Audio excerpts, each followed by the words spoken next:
Kita kalau nggak paham, silakan dicari dulu berapa kita. Kalau masih tidak paham, loncati, tidak apa. Loncati terus sampai kita menyerap usul fikih. Kalau sudah khatam satu kitab, kita ke kitab yang lain. Bisa jadi apa yang dulu kita tidak paham, kita akan memahaminya di kitab yang lain. Atau mungkin kita bisa memahaminya di kitab yang sama, tapi dengan pemahaman yang berbeda.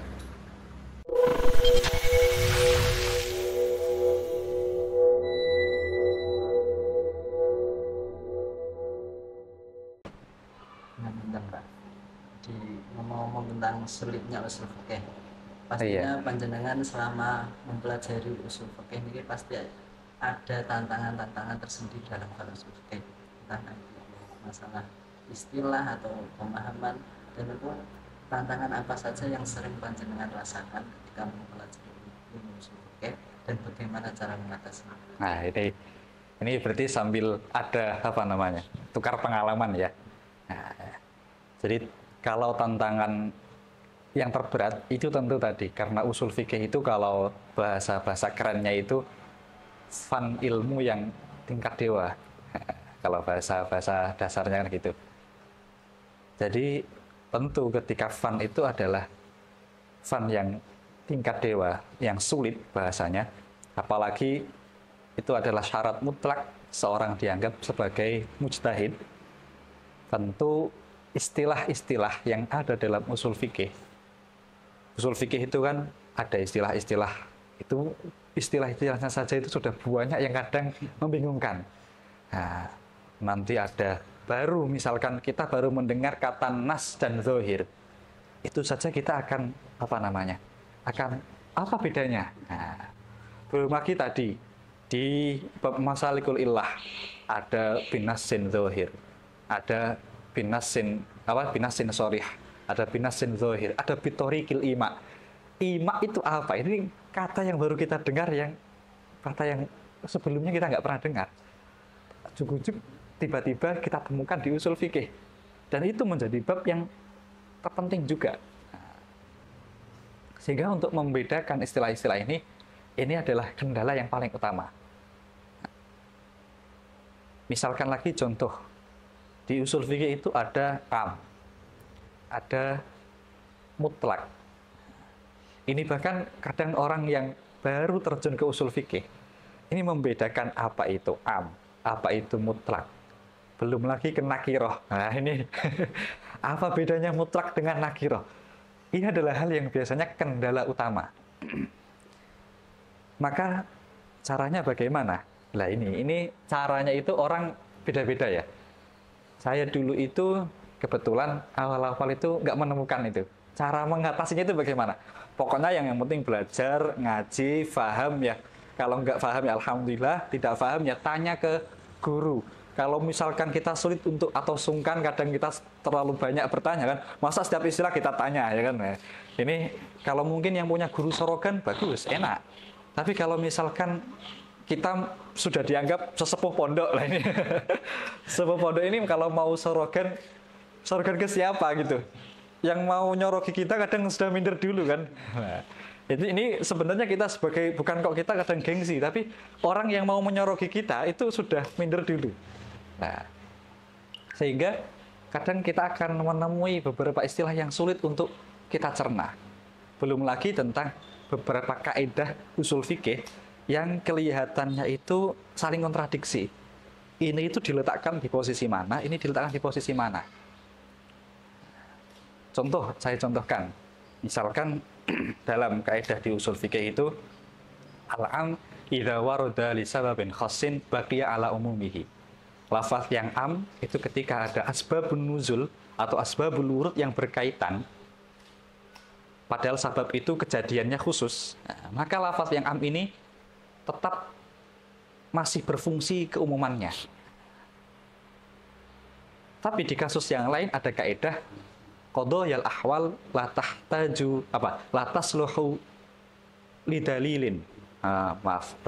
Qadhayal ahwal la tasluhu bagaimana? La tasluhu dalilan lil umum. Nah, kejadian-kejadian kasuistik yang ada di zaman Rasulullah atau diterangkan di Quran, itu tidak bisa dijadikan dalil keumuman hukum. Ini kan baru dua, ini kita nanti akan berbeda. Nah, ini yang satu itu posisinya di mana, yang satu posisinya di mana. Ini saya dulu sampai bertahun-tahun nggak tahu, nggak paham, belum berani memutuskan. Maka cara mengatasinya bagaimana tadi? Dengan bertanya. Kalau kita sudah mungkin kebanyakan tanya, sungkan, atau mungkin orang yang kita tanya itu minder dulu atau bagaimana, biarkan ketidaktahuan kita adalah hal yang wajar. Jadi kita artinya jangan menganggapnya sesuatu yang terlalu serius.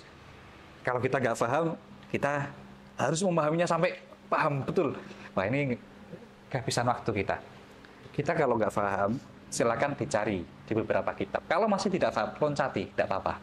Loncati terus sampai kita menyerap usul fikih. Kalau sudah hatam satu kitab, kita ke kitab yang lain. Bisa jadi apa yang dulu kita tidak paham, kita akan memahaminya di kitab yang lain. Atau mungkin kita bisa memahaminya di kitab yang sama, tapi dengan pemahaman yang berbeda.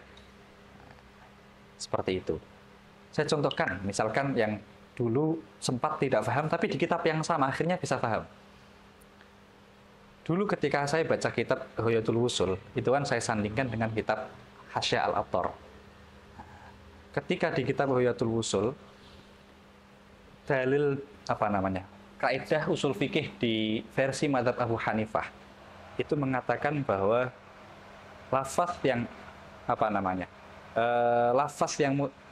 dalil yang mutawatir itu tidak mungkin dinasakh atau ditahsis dengan dalil yang tidak mutawatir, yang dzanniyul urud. Misalkan Quran ditahsis dengan hadis, itu nggak bisa. Nah, padahal faktanya di kitab-kitab itu banyak ada dalil Quran, tapi tahsisnya, khosnya itu lafaz yang mentahsis tidak Quran, tapi hadis. Tapi di mazhab Abu Hanifah juga masih menggunakan hukum yang sudah ditahsis. Itu bagaimana? Saya baca lagi dari Syator, ternyata baru paham bahwa itu berlaku kalau hukum yang dimaksud itu bukan hukum yang memang sudah sudah diketahui banyak orang. Kalau pada saat zaman Imam Abu Hanifah, itu hukum itu sudah berlaku di masyarakat. Misalkan tentang ayat tentang wasiat. Di Quran itu ada ayat tentang wasiat. Ayat wasiat ini pada waktu itu belum ada warisan. Orang kalau mati maka hartanya diberikan kepada orang siapa yang diwasiati. Kemudian dinasakh oleh hadis bahwa wasiat itu dinasakh dengan ayat Quran yang menerangkan tentang warisan. Terus ayat Quran tentang warisan, sekarang kalau ada seseorang meninggal, dia wasiat kepada ahli warisnya, sebagian ahli warisnya seluruh, ini karena anak saya ini pinter, berbakti kepada orang tua, seluruh harta warisan saya berikan kepada anak saya ini. Ini namanya wasiat. Ini wasiat ini di dalam Quran kita tidak akan menemukan bahwa wasiat yang semacam ini tidak masalah. Di Quran itu ya nggak masalah kan? Ayat warisan juga tidak bertentangan, ayat wasiat tidak bertentangan. Tapi dalam hadis wasiat kepada ahli waris itu tidak sah kecuali mendapatkan izin dari ahli waris yang lain. La wasiyata li warithin. Ini hadis dzanniyul urud, tingkatannya tidak sampai mutawatir, tapi bisa mentahsis keumuman wasiat dan warisan dalam ayat Quran. Karena memang hukum ini sudah diketahui, sudah berlaku turun-temurun. Nah, itu tidak masalah. Jadi hadis bisa mentahsis ayat Quran yang ketika hukumnya itu sudah turun-temurun, maka tidak masalah. Nah, ini salah satu contoh yang mungkin agak rumit. Kita kalau tahu ini ya tentu harus butuh guru, atau belajarnya banyak kitab, demikian. Jadi kalau misalkan tidak paham, tetap dilanjut. Contoh misalkan kalau kita belajar Ghayatul Wusul. Ghayatul Wusul itu kan di awal-awal teorinya membingungkan. Ya kan? Bahkan sampai kadang itu kita ngeluh, ini khilafnya itu kenapa harus diterangkan, ya kan? Nah, kenapa ini fungsinya itu apa, menerangkan perkhilafan ini gitu. Baru tentang misalkan apakah Abu Lahab itu mukallaf atau tidak, apakah Fir'aun, apakah misalkan abahnya Kanjeng Nabi Said Abdullah itu mukallaf ditaklif dengan hukum syariatnya Kanjeng Nabi atau tidak. Ini pembahasannya itu untuk apa? Gitu kan. Nah, itu juga telusur di bab awal-awal tentang khitab. Tapi ingat tadi, ketika tidak paham tentang satu atau dua, maka silahkan lanjutkan. Jangan sampai kita itu gini. Jadi saya itu sampai berpesan kepada teman-teman bahwa ada beberapa bab-bab tertentu yang harus dikuasai. Ini mungkin saya sebutkan biar menjadi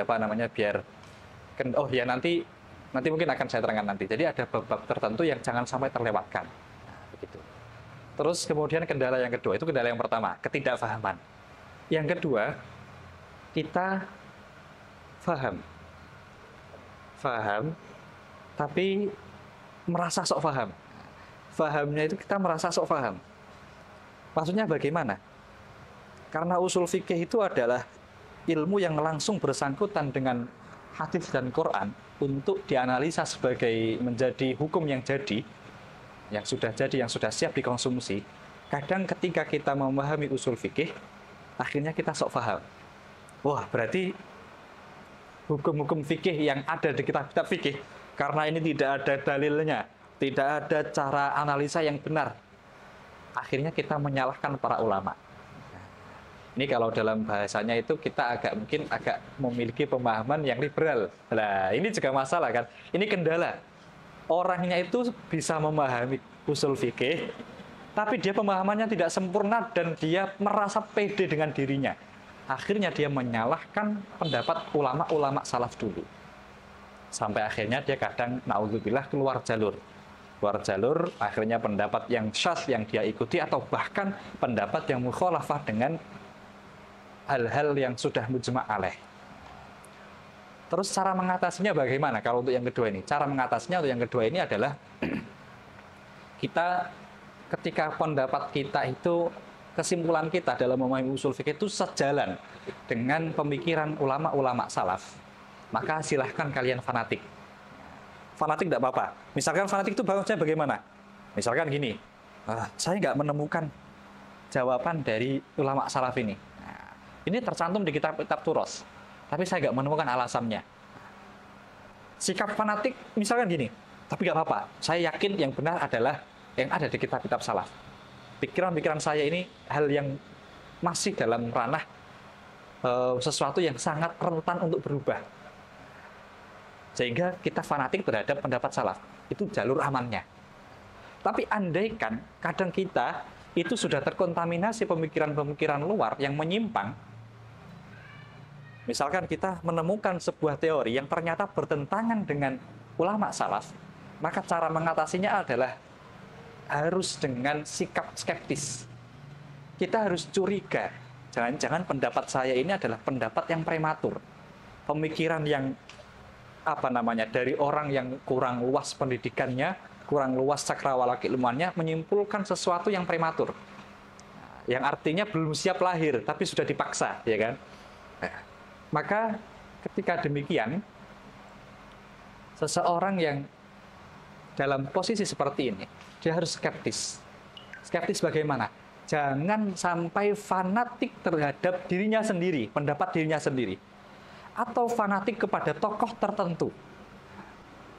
Karena ketika kita fanatik dengan tokoh tertentu, kita khawatir tokoh itu kurang sejalan dengan ulama salaf. Dan biasanya tidak sejalan dengan ulama salaf itu rawan salah. Karena pendapat yang ada di Kutubut Turas itu sudah teruji bertahun-tahun, berabad-abad. Betapa banyak yang mengkritisi pendapat salaf tapi masih mampu bertahan. Masa yang sudah mampu bertahan berabad-abad bisa kalah dengan pemikiran kita yang baru mondok 5 tahun misalkan. Nah, sehingga sikap skeptis, jangan fanatik terhadap satu tokoh saja. Dengarkan bicara tokoh-tokoh yang lain. Nanti kamu pasti akan menemukan pendapat yang bisa membawamu untuk ke jalan yang benar. Karena tadi Islam itu syariatnya dijaga dengan ilmu. Dan ulama itu adalah penjaga pengawal syariat, hukum-hukum syariat. Sehingga ketika ada pikiran kita yang dengan memahami kaidah usul fikih baru satu atau dua, terus kita bisa menyimpulkan sesuatu yang bertentangan dengan hukum para ulama, hukum yang dicetuskan para ulama salaf, kita layak curiga. Dan kita harus bersikap skeptis dan jangan fanatik terhadap satu tokoh. Karena itu kadang nanti dikhawatirkan tadi ya, ternyata tokoh itu salah. Nah, maka dengarkan, mungkin tanya kepada orang lain yang bisa membela pendapat-pendapat, bisa mengurai masalah-masalah tersebut. Contoh misalkan begini, ini saya contohkan biar kelihatan jelas. Dalam ayat Quran itu ada ayat yang menjelaskan, ya ayyuhalladzina amanu la ta'kulur riba ad'afam mudha'afah. Wahai orang-orang yang beriman, jangan kalian memakan riba yang riba itu ad'afam mudha'afah, berlipat ganda bunganya. Ini kalau orang yang baru belajar usul fikih, kadang dia akan mengira bahwa riba di zaman dulu itu diharamkan karena sifatnya mengzolimi. Orang yang mengzolimi itu kalau bunganya banyak. Dalam kitab dalam kitab Syekh Wahbah Zuhaili, Mu'amalah Al-Maliyah Al-Mu'asirah, itu beliau mencantumkan riba yang berlipat gandanya itu dianggap berlebihan adalah ketika 1 tahun lebih dari 10%. Per tahun lebih dari 10%. Terus kemudian kita kadang memahami, loh, bunga-bunga bank sekarang itu nggak sampai 10% per tahunnya. Berarti misalkan hutang yang tidak ad'afah mudha'afah. Karena ini ad'afah mudha'afah kan wasf. Nah, berarti kita bisa mafhum mukhalafah. Kalau riba tidak ad'afah mudha'afah berarti halal. Nah, berarti hukum yang dicetuskan oleh ulama salah. Ternyata kita harus skeptis. Nah, coba cari pendapat-pendapat di luar sana yang mengatakan, yang mengkantor pendapat itu. Nah, ternyata ada dalil ayat Quran lain yang mungkin saja tidak difahami oleh orang tersebut. Contoh, wa in tubtum falakum ru'usu amwalikum. Ketika kalian melakukan, dulu di zaman jahiliyah itu kan orang-orang Islam melakukan transaksi riba. Kemudian sama Allah disuruh untuk meninggalkan riba. Wazaru ma baqiya minar riba. Terus jika kalian mau bertaubat, wa in tubtum falakum ru'usu amwalikum, maka kalian boleh meminta dan menerima modal yang kalian hutangkan kepada orang lain. Berarti yang boleh itu hanya kadar yang dihutangkan. Kalau hutangnya 10 juta, jangan minta lebih. Itu falakum ru'usu amwalikum. Ini berarti ayat ad'afam mudha'afah ini layak kita jangan langsung maknai secara zahir. Ternyata di konsep usul fikih dalam bab mafhum mukhalafah itu terkadang itu di Quran atau di hadis itu ada qaid. Kan riba yang haram adalah riba yang berlipat ganda bunganya. Itu yang berlipat ganda bunganya. Jangan kalian makan riba yang berlipat ganda bunganya, kan begitu. Tapi qaid catatan berlipat ganda itu hanya untuk menjelaskan lil ghalib, hanya menjelaskan bahwa dulu yang terjadi di jahiliyah itu seringnya begitu, maka disorihkan oleh Quran. Tapi bukan berarti Quran menghalalkan yang tidak berlipat ganda. Nah, itu salah satu contoh kita harus skeptis. Banyak misalkan seperti dalam kasus biasanya itu emang dalam hak emansipasi wanita. Kadang laki-laki itu, perempuan itu harus kesetaraan gender ya. Perempuan itu harus punya hak warisan yang sama dengan saudara laki-lakinya. Ayat di Zakari mislu hazil unsain itu ada ada alasan di balik itu. Sehingga mungkin kita bisa mengubah hukum, al-hukmu yaduru ma'ilati wujudan wa adaman. Nah, ini biasanya kadang kaidah ini juga sering membuat seseorang itu salah paham. Bahwa seakan-akan kalau ada hukum, bisa jadi di balik itu pasti ada elat yang akan kita ketahui dan bisa merubah hukum itu di lain waktu. Maka ini kita harus skeptis. Coba cari, bandingkan pendapat yang kamu ketemukan dengan pendapat-pendapat orang-orang di luar sana yang sudah mendalami kajian itu. Itu cara untuk untuk menghadapi tantangan sifat tadi, pemahaman Al-Quran atau hadis yang menyimpang. Karena kadang ini akan diidap oleh seorang yang seakan-akan ahli usul fikih, yang baru belajar usul fikih, baru belajar maqasidus syariah terutama, nah, itu adalah tantangannya. Jadi kalau kalian memang agak condong ke pemikiran yang menyimpang atau bertentangan dengan ulama salaf, kalian harus curigai pendapat kalian dan bersikaplah skeptis, jangan mengidolakan satu tokoh saja. Gitu. Mungkin dengan mau berbagi metode atau strategi yang paling jitu untuk para tolaba dalam mempelajari ilmu usul fikih. Strateginya, jadi kalau strateginya mungkin seperti yang diceritakan oleh ulama, kita belajar usul fikih itu dengan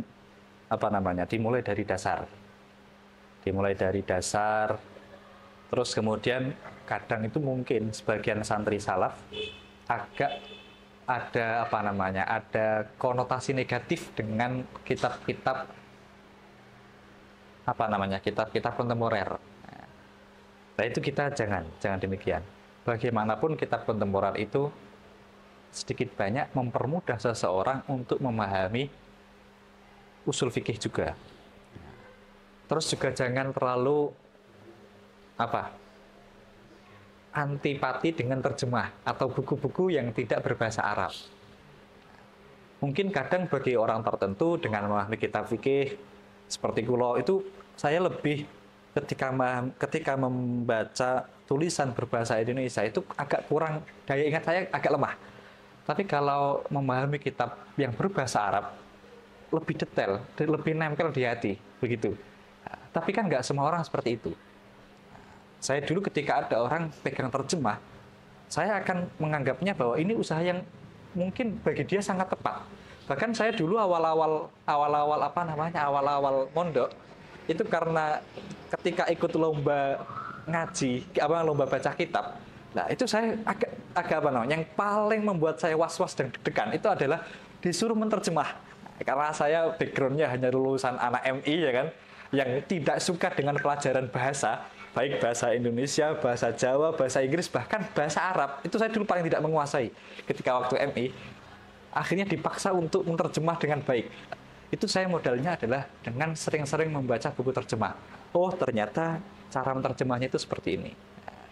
Jadi di antara metodenya adalah tentu satu, kita belajar pada guru yang tepat, yang wawasannya luas, keterangannya detail. Terus kemudian yang kedua adalah kita membaca dari dasar. Jangan langsung Ghayatul Wusul, itu berat. Nah, daripada kitab yang berat, kita mending kitab kontemporer yang mudah ringan-ringan dulu. Mungkin nanti akan ada sesinya sendiri kitab apa saja sih gitu ya, yang mungkin layak kita jadikan perbandingan saat pembelajaran gitu. Terus kita jangan terlalu berkonotasi memandang risih dengan kitab-kitab terjemah, nah, itu jangan begitu. Terus juga yang mungkin mendukung agar kita bisa memahami usul fikih dengan baik, itu jangan lupa ketika kita baru mendalami satu fan, kita harus sering-sering mengucapkan istilah di fan tersebut. Misalkan saat kita bermusyawarah, kita bahas, oh ini ayat Quran ini lafaz yang zahir, meskipun entah benar atau tidak ya kan, dianggap orang ini sok-sokan ini baru belajar usul fikih sudah bahasanya zahir nas ya kan. Nah, tapi itu yang akan membuat kita semakin melekat, pemahaman kita dan ingatan kita semakin melekat.